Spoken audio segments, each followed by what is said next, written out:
السلام علیکم ناظرین. پی ٹی آئی کے رہنما اور نواسی کا کہنا ہے کہ مذاکرات بعد سے حکومت کی طرف 2-3 ایسے فیصلے آ چکے ہیں جس سے کڑواہٹ پیدا ہوئی ہے.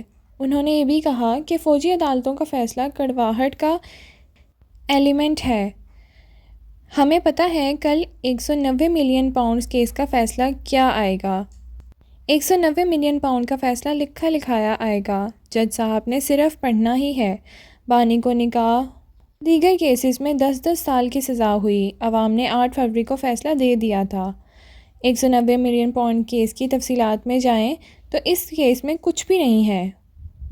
بانی پی ٹی آئی اور بشرا بی بی کے اکاؤنٹس میں کوئی پیسہ نہیں ہے. اور نواسی نے یہ بھی انکشاف کیا کہ پیسے ابھی برطانیہ میں ہیں تو 2 حکومتوں نے کیس کیوں نہیں کیا.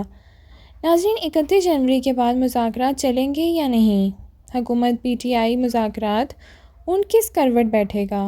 بانی پی ٹی آئی سے کمیٹی کی ملاقات. مذاکرات اگلا دور کب شروع ہوگا؟ ناظرین، آئیے سنتے ہیں رہنما مسلم لیگ نون سینیٹر عفنان اللہ نے کیا کہا. بٹ مجھے اب یہ عفنان صاحب یہ بتا دیجیے گا، کیونکہ اب میرے پاس آبویسلی سیگمنٹ کا وقت ختم ہو رہا ہے. مذاکرات کیا حاصل حصول ہوگا؟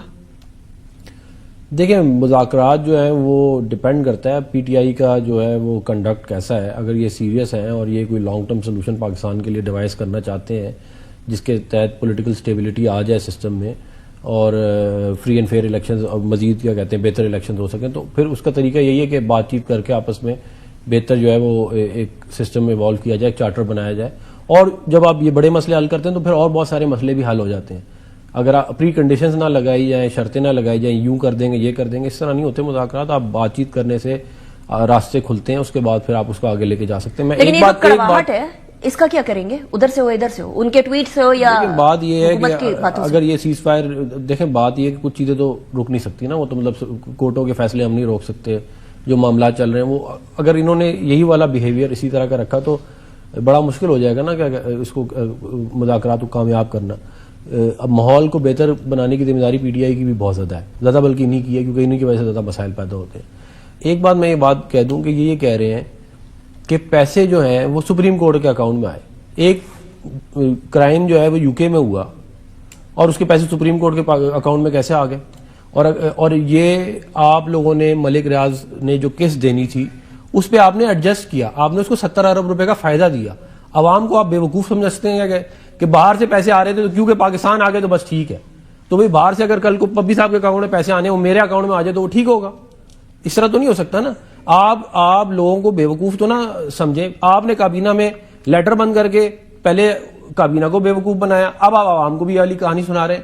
بھائی بات یہ ہے کہ آپ کسی قسم کا فائدہ نہیں لے سکتے، آپ کوئی ٹرسٹ نہیں بنا سکتے. آپ پرائم منسٹر پاکستان ہے، اپنی بیگم کے نام پہ ہم نے پرسنل 480 کنال زمین وہ جو انہوں نے لی ہے وہ منیمم بھی 1 کروڑ روپے کی اگر آپ لگائیں پر کنال تو 5 ارب روپے بنتے.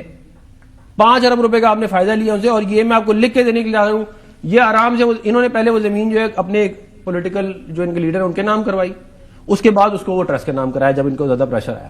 یہ دوبارہ واپس بھی کرا سکتے ہیں، یہ کوئی ایسی چیز نہیں ہے. یہ ساری باتیں ہیں، یہ اپنے ٹرسٹ بنا کے جو مرضی کرتے رہے. آپ نے زمین لی کیوں بھائی؟ ٹھیک ہے، آپ کو کون سی ایسی مصیبت تھی کہ آپ نے زمین بھی لی، آپ نے زیورات بھی لیے، آپ نے پیسہ بھی لیا اور آپ کہہ رہے ہیں ہم نے کچھ کیا ہی نہیں. چلے جی باپی صاحب. ایک سوال ہے بڑا سمپل سا. پہلی بات یہ کہ اگر عفنان اللہ صاحب کہہ رہے ہیں کہ جی میرے اکاؤنٹ میں آ رہے تھے عفنان اللہ، 102% کی ٹرانزیکشن ہے، یہ پیسے کسی شخص کے اکاؤنٹ میں نہیں گئے، پیسے گورنمنٹ آف پاکستان اور سپریم کورٹ کے اکاؤنٹ میں. نمبر 1.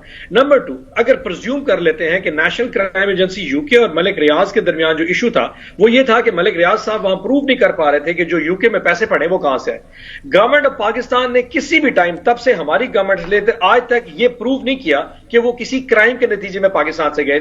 کوئی ایک یعنی کہ اماؤنٹ طے نہیں تھی کہ پاکستان میں اتنے کی چوری ہوئی اور اتنے ایک بات پاکستان میں اتنے کی چوری ہوئی اور اتنے پیسے پاکستان سے باہر. یہ کوئی پروف نہ تب تھا. اور پچھلے 2 سال میں جب سے شہباز شریف صاحب کی گورنمنٹ آئی ہے آج تک گورنمنٹ آف پاکستان نے کلیم نہیں کیا کہ ہمارے یہاں سے اتنے پیسے چوری ہوئے اور اتنے یو کے نے واپس کیے. اگر کوئی کلیم پچھلے 2 سال میں عفنان اللہ صاحب کی گورنمنٹ نے کیا ہے کہ جی یو کے گورنمنٹ نے ٹوٹل 100 ارب دینا تھا انہوں نے 70 ارب دے دیا اور پرزیوم کر لیتے ہیں کہ افنان صاحب ٹھیک کہہ رہا، اور 30 ارب انہوں نے چوری کر کے یہاں پہ ایک ٹرسٹ بنا دیا. ہمارے یہاں وفی صاحب دہائیوں سوئس اکاؤنٹ میں پیسے پڑے رہتے ہیں، حکومت سوئی ہوتی ہے، حکومت کیوں پوچھے گی؟ نہیں کبھی بھی حکومت کو جھنجھوڑ بھی دے تب بھی نہیں پوچھے گی. کہ انہوں نے یو کے گورنمنٹ پہ لانچ کیا کلیم کہ جی آپ نے 30 ارب یا 70 ارب کم دیے ہیں جو کہ انہوں نے سائٹ سے منی لانڈرنگ کر دی ہے. اس کا پروف دیتے ہم آج ہی مان جائیں. گورنمنٹ نے کلیم لانچ کیا نہیں کیا؟ کرپشن کے پروسیڈ سے پیسے آئے ہیں، کرپشن کے پروسیڈ سے پیسے آئے ہیں، اور وہ کرپشن کے پروسیڈ کے پیسے پاکستان کے اکاؤنٹ میں آنے چاہیے تھے، وہ آپ نے ملک ریاض کے اکاؤنٹ میں ڈال دیا، اور اب آپ کہہ رہے ہیں کہ ہم نے کچھ کیا نہیں ہے. یہ آپ کر رہے ہیں. چلے سو ہم سمجھیں کہ مذاکرات اسی طرح کی کنڈیشن میں ہو گئے. بپی صاحب یور کامنٹ آن دی مذاکرات، کیونکہ 31 جنوری بڑی قریب ہے اور بڑی تیزی سے قریب آ رہی ہے. اچھا دیکھیں ویری فرینکلی میں ایک بات کروں، بار بار مذاکرات پہ آتا ہوں. الٹیمیٹلی اس کا نقصان اس وقت ریاست اور گورنمنٹ کو ہے. جیسے عبداللہ صاحب نے کہا نا کہ جی ہم بس جو ظلم ہونا تھا ہو چکا، ہمیں جو گولی لگنی تھی خان صاحب کو لگ چکی، ہمارے ساتھ جو ڈی چوک میں ہونا چاہا ہو چکا، ہماری لیڈرشپ کو 1.5 سال سے جیل میں ڈال دیا، ان کی بیگم صاحبہ کو 9 مہینے جیل میں ڈالنا تھا ڈال دیا. ہم اس سے زیادہ کیا کریں گے؟ آپ گردن نہیں دبا سکتے، آپ میرا سانس نہیں روک سکتے، آپ نے جو کچھ کرنا کر لیا. اس سے زیادہ مجھے علیمہ خان صاحبہ کا وہ جو ابھی میسیجز آئے ہیں وہ یاد آ گئے کہ عمران خان صاحب کا، اور بار بار واڈا صاحب یہ کہتے ہیں کہ ان کا جیل میں رہنا لیڈرشپ کے لیے زیادہ بہتر ہے، کیونکہ سونے کی چڑیا تو ان کو ویسے ہی قرار دے دیا گیا، تو لیڈرشپ نہیں چاہتی کہ ان کو باہر نکالیں. تو اس سے زیادہ اور اچیومنٹ تو ہے نا. میرا پوائنٹ آپ سمجھ نہیں پائیں. اگر مذاکرات کام نہیں ہوتے تو اس کا الٹیمیٹلی نقصان کس وقت پاکستان کی عوام کو ہوگا. پاکستان کی عوام کو جواب دے تو یہ گورنمنٹ ہے اور یہ ریاست ہے. آپ کہہ رہے مذاکرات نہیں ہونے چاہیے؟ نہیں میں چاہتا ہونے چاہیے، پر اس کو کامیابی کا ایلیمنٹ اونس ان پہ بھی آتا ہے کہ اس کو تھوڑا کارڈیل انوائرمنٹ پہ لے کے چلیں. اگر کل صبح یہ فیصلہ آ جاتا ہے تو پھر یہ کانفیڈنس بلڈنگ میں اس کس سیٹ کو جائیں گے؟ آپ کیا سمجھتے ہیں کہ کل صبح 10 سال کے اگر سزا دے دیتے خان صاحب کو یا 20 سال جو آپ یہ چاہ رہے ہیں وفی صاحب کی حکومت عدالت کو بولے کہ یہ فیصلہ نہیں ہو سکتا؟ اچھا میں ایک اور ازیوم کر دیتا ہوں، میں ان سے یہ ریکویسٹ کر لیتا ہوں. آپ نے خان صاحب پہ 200 کیس بنا لی، آپ نے بشرا بی بی پہ 100 کیس بنا دیے، آپ ایک لائن ڈرا کر دیں کہ ہم اس سے زیادہ نہیں بنائیں گے. ہم آپ سے یہ درخواست کر لیتے کہ آپ 201 نہ کریں. جی یہ لائن فالو کرنے کو تیار ہیں عفنان صاحب؟ یہ لائن فالو، دیکھیں بات یہ ہے کہ یہ مذاکرات میں بیٹھ کے ماحول بنا کے بات کر کے، نارملی نیگوشیشن میں اندر آپ ان چیزوں سے سٹارٹ کرتے ہیں جن کے اوپر اتنا زیادہ فرکشن نہیں ہوتی. آپ پہلے ان کو ریزالو کر لیتے ہیں، پھر بڑی چیزیں بھی ریزالو ہو جاتی ہے. تو یہ تو مذاکرات کی بات ہے نا. میں ٹی وی پہ بیٹھ کے کیا یہ کنسیڈر ہو سکتی ہے، لیکن بات دیکھیں بہت سارے معاملات جس پہ ابھی کوئی بات بھی نہیں سننا چاہے گا نا. اگر ماحول ٹھیک ہوا اور حالات ٹھیک رہے تو وہ اس کے اوپر بھی بات ہو سکتی ہے.